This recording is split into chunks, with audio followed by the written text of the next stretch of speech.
The views and opinions expressed in this podcast are simply that, opinions. All are presumed innocent until proven otherwise in a court of law. Sensitive topics are discussed. Discretion is advised. In January of 2017, celebrity stylist Fabio Sementilli was fatally stabbed in his own home. 5 months later, his wife Monica and her secret boyfriend Robert Baker were charged with his murder. Authorities allege Monica planned the killing for Fabio's $1.6 million life insurance policy. Baker, a convicted sex offender, entered a no-contest plea in July of 2023. He was sentenced to life in prison without the possibility of parole. I'm Vinny Politan, and welcome to the Court TV podcast. This week, we have the latest hearing in the case against Monica Sementilli as she prepares to face a jury for the murder of her husband. This is the Court TV podcast with Vinny Politan.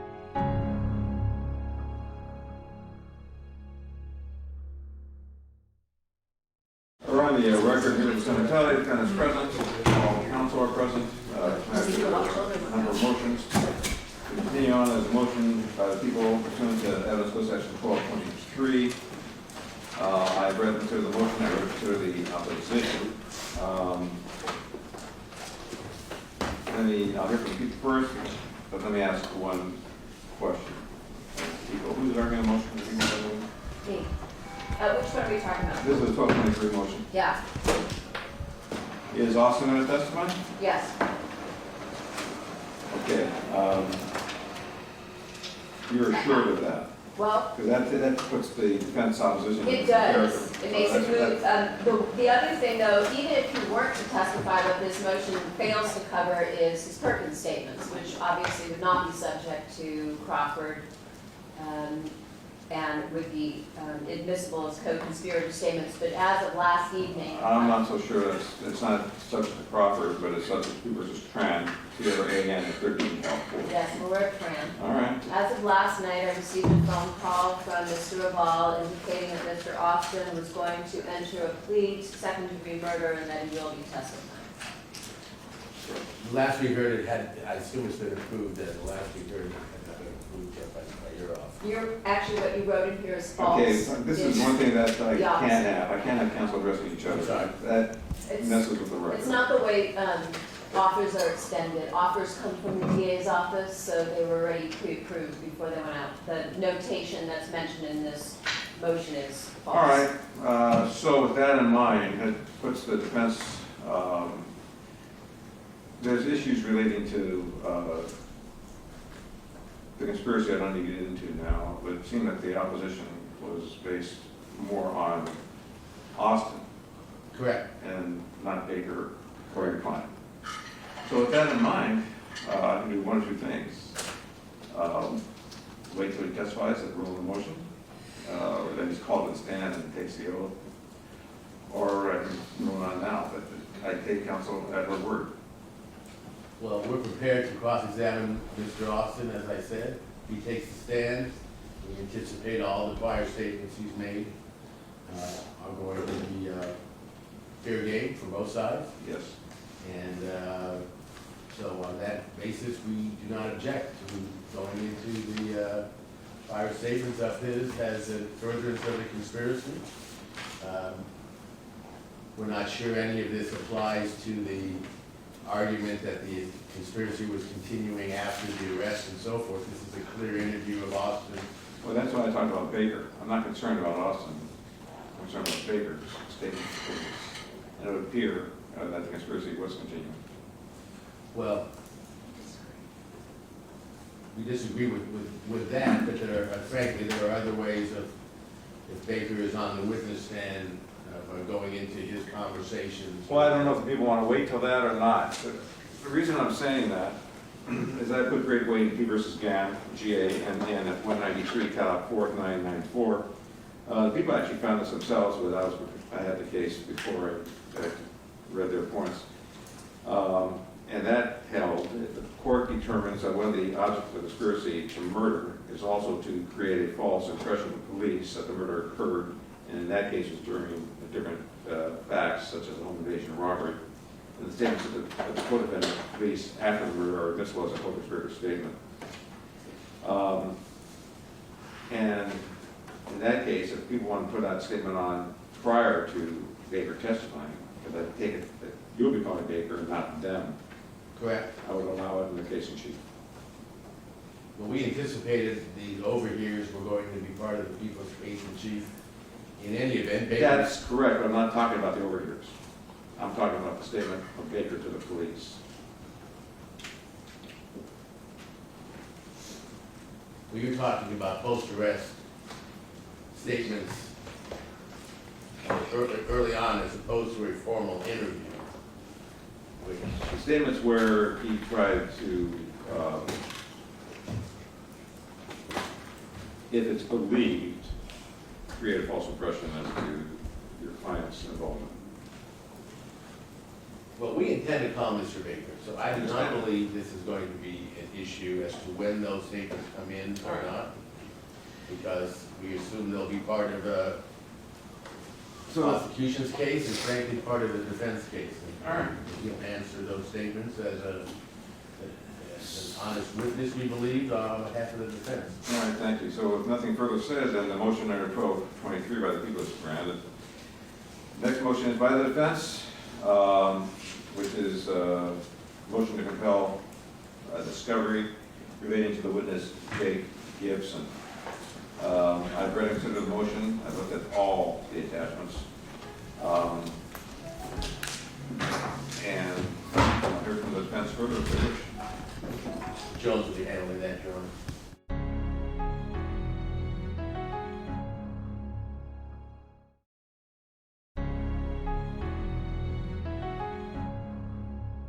All right.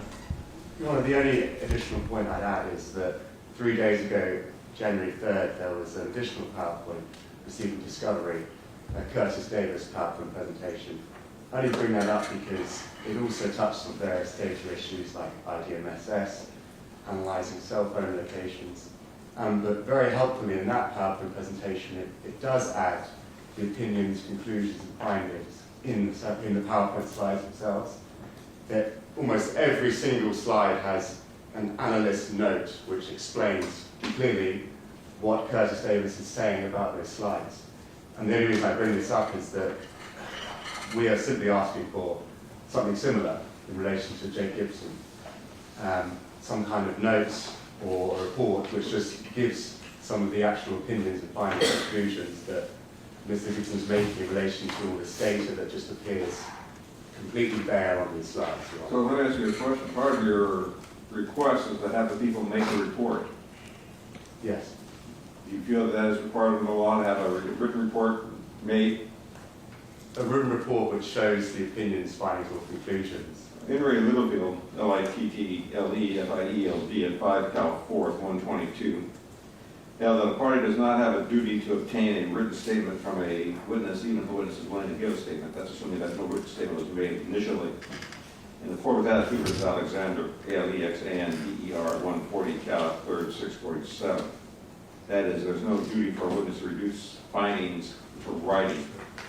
Now, not that you're not entitled to discovery, but it appears that you're not entitled to have a written report made if one does not exist. You want to address that? You may.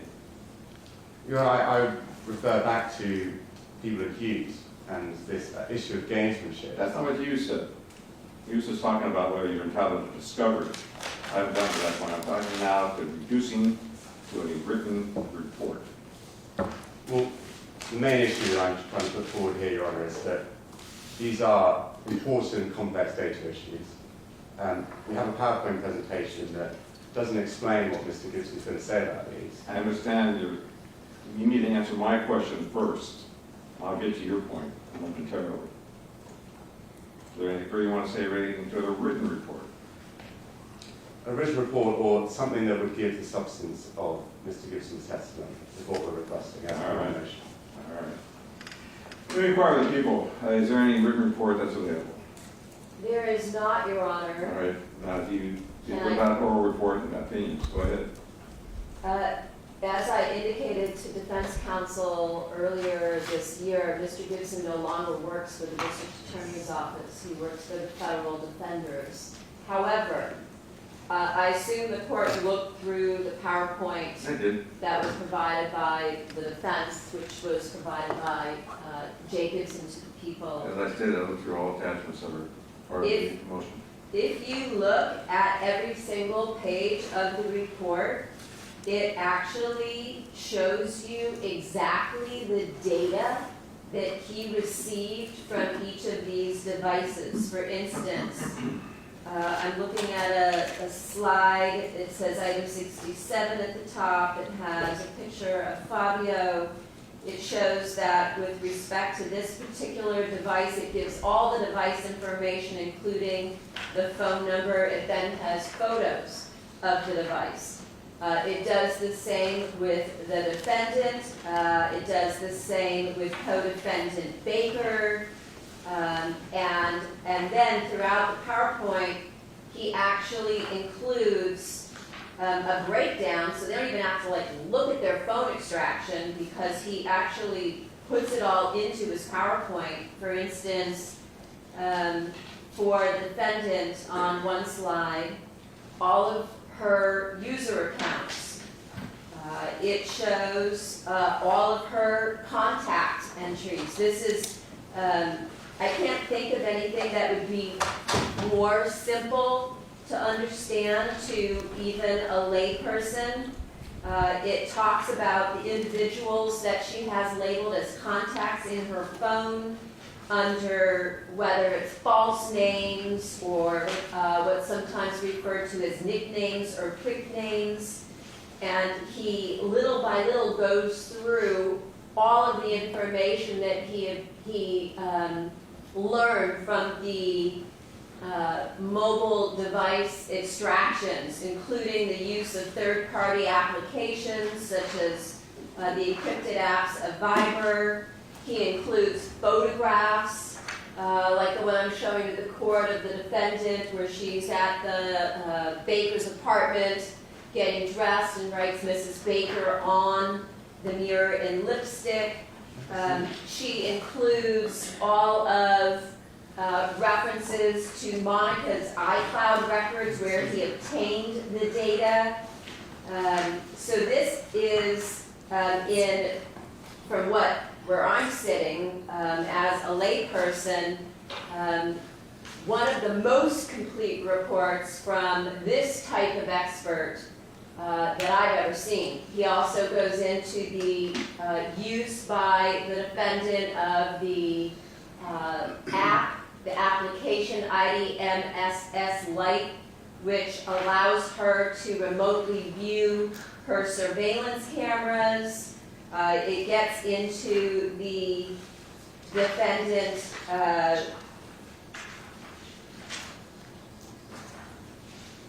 and Baker's timelines on the day of the murder, showing all of their contacts, hundreds of contacts through Viber.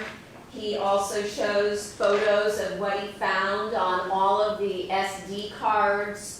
So the little cards that are put into a phone or an SD card is. Yeah, or a camera, pictures that are allocated on those particular SD cards, as well as pictures and videos that have been deleted that he was able to recover from unallocated space. A lot of those photos are nude photos of the defendant. According to the court's instruction, the people have a redacted version of this where all of those photos are eliminated, but yet again consistent with the court's instruction, he will be able to describe what he sees in those photos. So if you go page by page, this PowerPoint not only includes everything he found in the extractions of the devices, the SD cards, surveillance video of people coming and going from the crime scene on the day of the murder, surveillance video of the defendant setting up her alibi at Target, what happened after the murder with Baker and Austin driving the victim's Porsche away.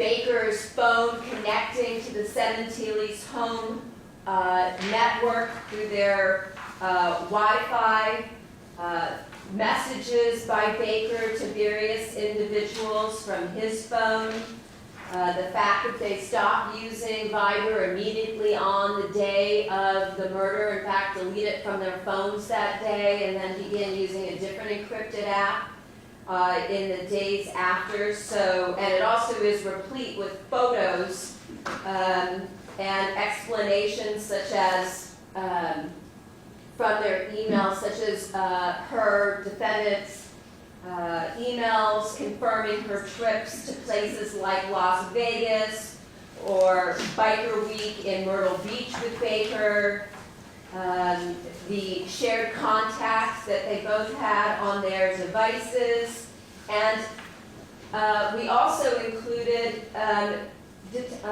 what was investigator Gibson's notes. He writes of note, and he has several slides where he has things that came up during his analysis of the devices. He also has a section in the PowerPoint that deals with whatever he found on the defendant's cell phone dealing with MetLife insurance and various financial aspects with respect to the motive behind this murder. And I could go on, but I think from looking at the report itself, it appears to be a very complete report with respect to page by page everything that he saw on the device. I don't know what more you could want. All right, because I went to public school, you're going to get more simplistic with me.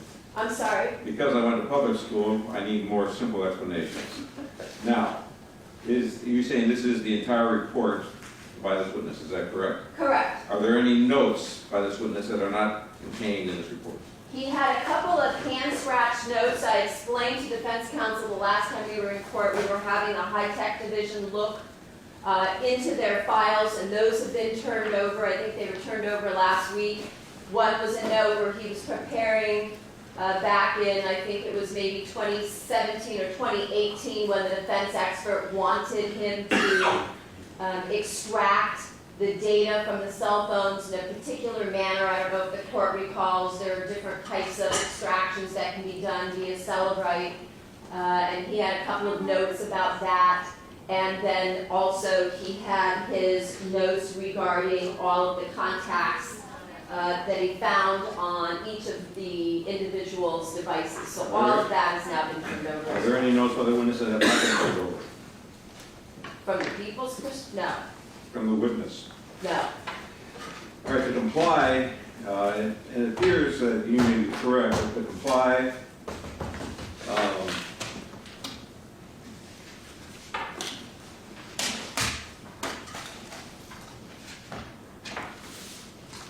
Your Honor, may I respond briefly to some of this point? not yet.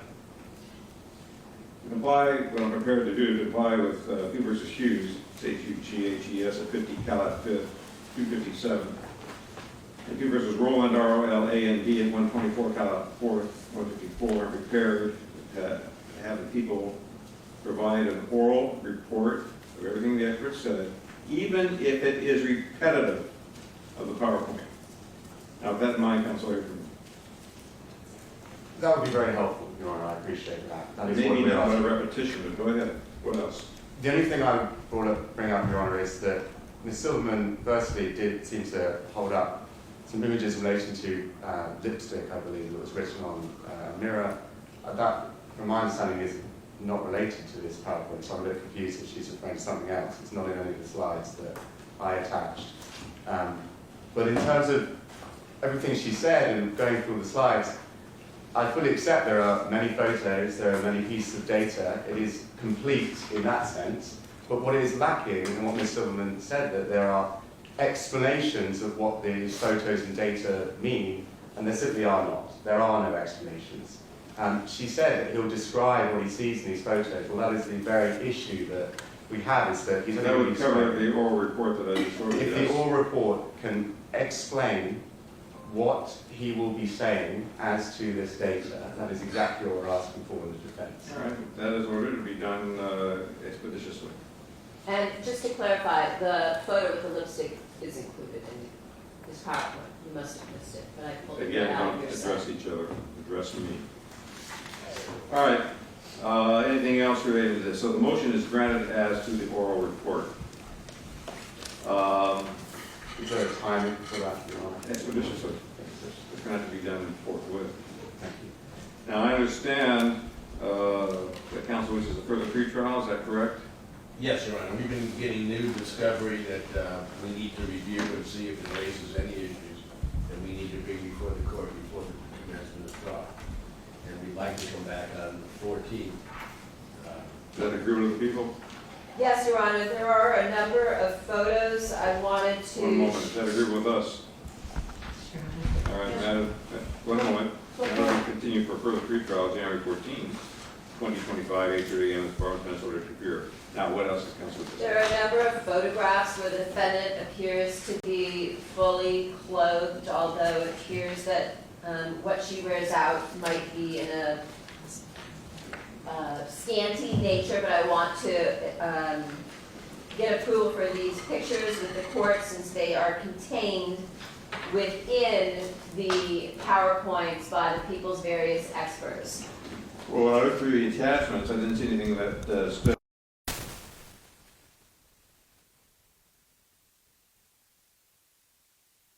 Them to the court. All right, you say that, and then part of the items that. There's 6, if I may approach. I did see something here that, yeah, why don't you approach? Let's have a copy.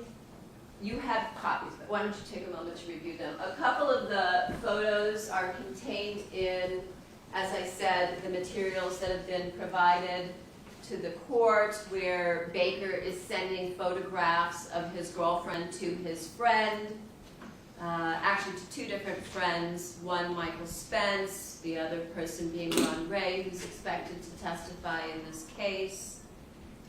And the other are photographs that are taken from Baker's Dropbox and the defendant's iCloud account, as well as both of their mobile device, multiple mobile devices.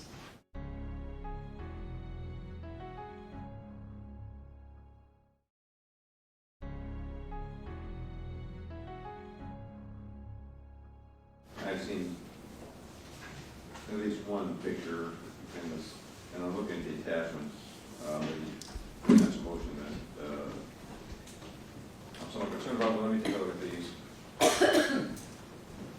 The court had indicated if they're in public. Some of them obviously are in private, but they can be redacted because of the nature of the photo, such as the picture of the defendant in the defendant's bedroom, writing in lipstick, Mrs. Baker, on his mirror prior to the time of the murder. Your Honor, if Yes. I'm I listening. may be heard. Yes. Your Honor, we would like the opportunity to address, pursuant to Penal Code Section, Evidence Code Section 352, the admission or inappropriateness of admission of these photos. I also note in seeing the slides prepared by Ms. Silverman that she has put some testimony and legal conclusions in statements on the proposed photos, referencing a co-conspirator's conduct. That's a conclusion that's at the heart of this trial and is abjectly inappropriate to be placed on the photograph that's proposed. Not in an opening statement, I don't We think, would Ms. like Warren. to be able to address these. All right, that can be done the 14th. There are certain things, for example, just looking at the photographs you presented to me, photo shoot in co-conspirator Baker's underground garage. Co-conspirator term bothers me, as that is a determination that would be made by the jury. But the people are going to have an opening statement, and we are going to refer to him throughout the trial as a co-conspirator in Eager the for, name opening statement's fine. Okay. Exhibits, no. Fine. All right, with that in mind, you can address these photographs, and I can either maintain custody of these photographs for the next hearing. I'll make copies of them, Your Honor. Very well, I'll return these to the people. Thank you. Anything else we need to discuss right now? Your Honor, I noticed that Your Honor has not taken up the previously filed motion entitled Notice of Motion to exclude certain hold and sell over here audio clips. I thought I ruled on that the last You did. time. Can I take a look at that, I thought I heard. Yeah, I thought I answered that. We'll provide a redacted set of overhears. We've removed all of those. I know Your Honor indicated you were prepared to rule on it, but I don't. Now, what I indicated as a prepared to roll on 1223 motion. Thank you. That's good. Yeah, I did them by hand and then.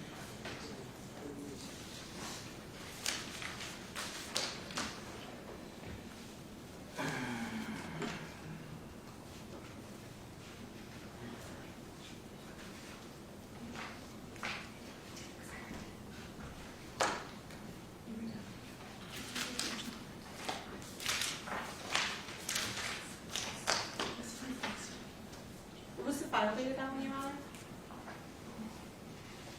That's a good question. Do we have anything else that's, What was the file date on that? It was conformed October 30 that we filed. October 30th? This goes out October 7th. Over here, okay. Yeah. I'm looking at you.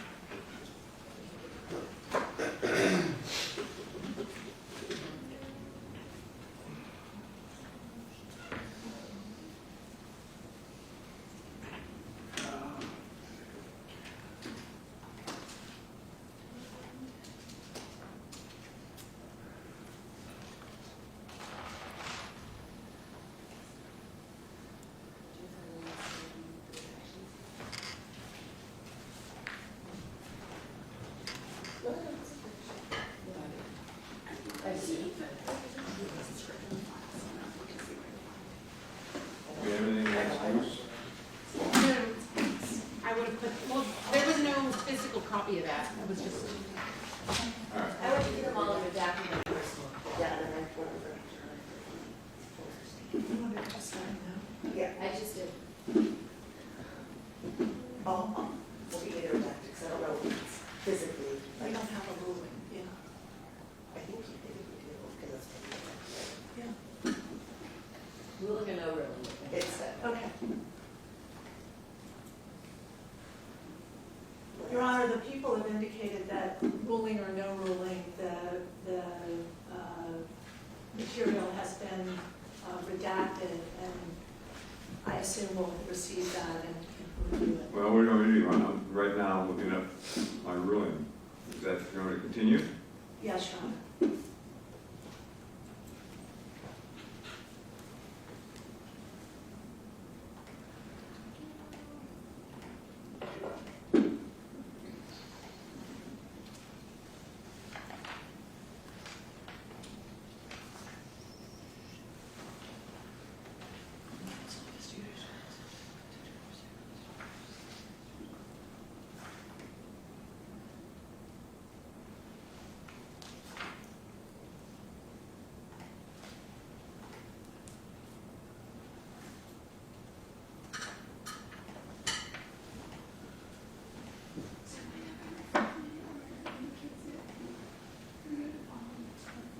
Good one. no. I'm looking at, just for a second.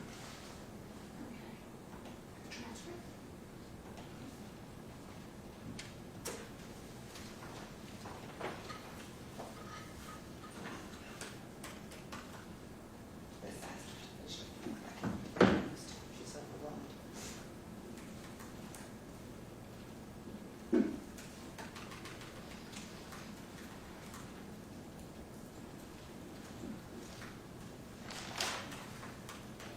guys looking at order, did you just look at? November 6th said it'd be heard on the next court date, which was continued to Right. December 2nd. Here, hold on a second. December 2nd.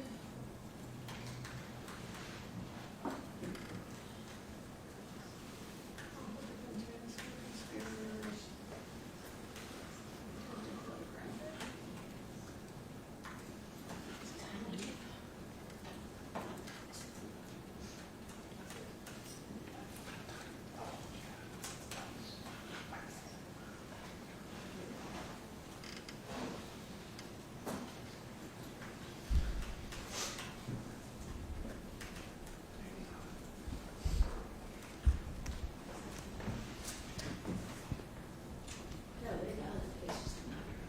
It's just It might have been, I looked at December 5th and December 9th, but not, it's just, this window freeze.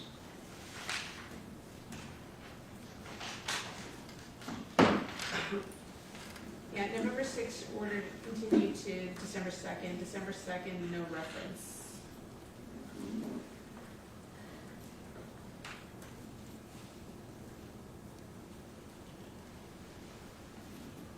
And no transcript was ordered either.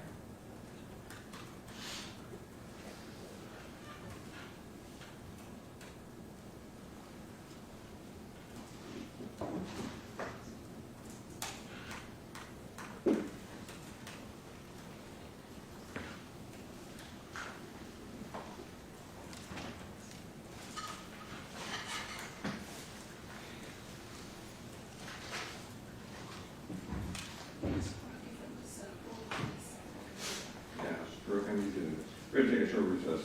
Brooke, I need you to check something out. Okay.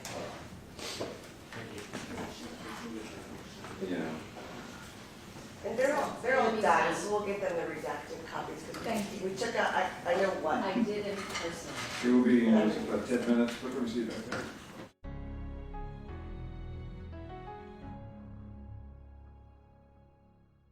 There you have it. For more on the celebrity stylist murder trial, check out the show notes for links to our continuing coverage of this case. And you can see me every weeknight on my shows, Closing Arguments at 8 p.m. Eastern and Vinnie Politan Investigates at 9 p.m. Eastern.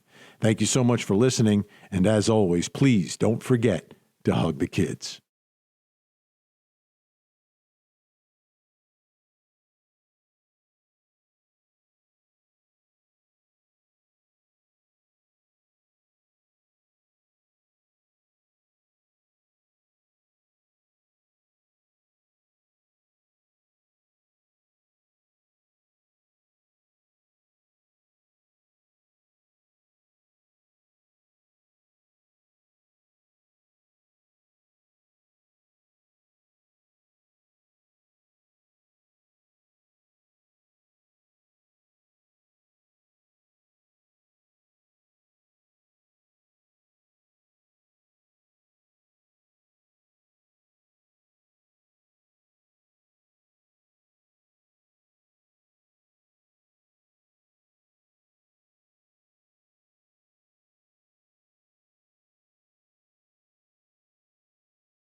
This podcast is a production of Court TV. Go to CourtTV.com for more content, trials on demand, and to find out how to watch Court TV in your area.